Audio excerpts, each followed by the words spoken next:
Oh, guys, nongeye kubasuhuza.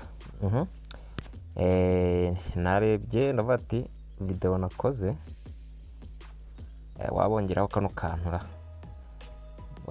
kantu kuvuga ngo guys, hari utuntu mugomba kwitondera kuri status zanyu cyangwa se status mureba zari zo zose cyangwa se mugomba gukenera.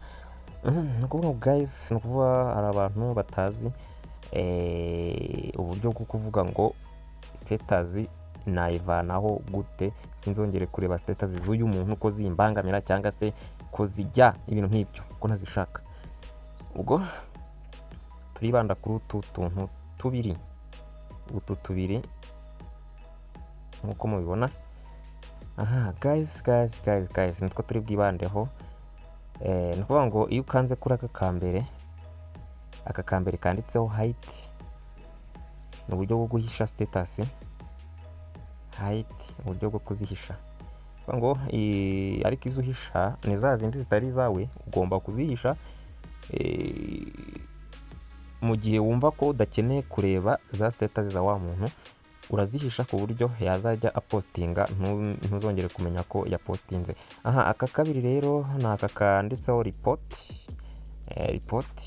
Iyo utanze report burya uvuga ngo iyo ukanze report ngo nabwo ivaho, ariko noneho ntuzongere kuyibona burundu, ku buryo noneho nukenera kongera kuyireba bizakugora kuko nyine uba warayitanzeho report ewana ko yananiranye byatari, urumva bizakugora. Guys, rero utu tuntu tubiri ku batwitondera mutwitondere, ku badukeneye namwe mudukoreshe. Ndumva ari ibyo ngibyo guys. Noneho hari abantu n'akandi kantu gato, reka nkakorere rimwe kabiri rimwe mu nzira. Hari abantu mutazi kuba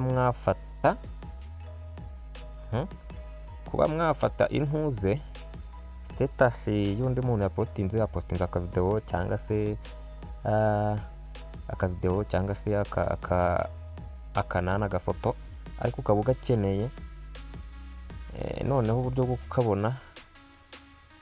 ukabona nyine bigoye. So uzabanze ucekinge hano, hano hasi, urebe ko hariho kano kantu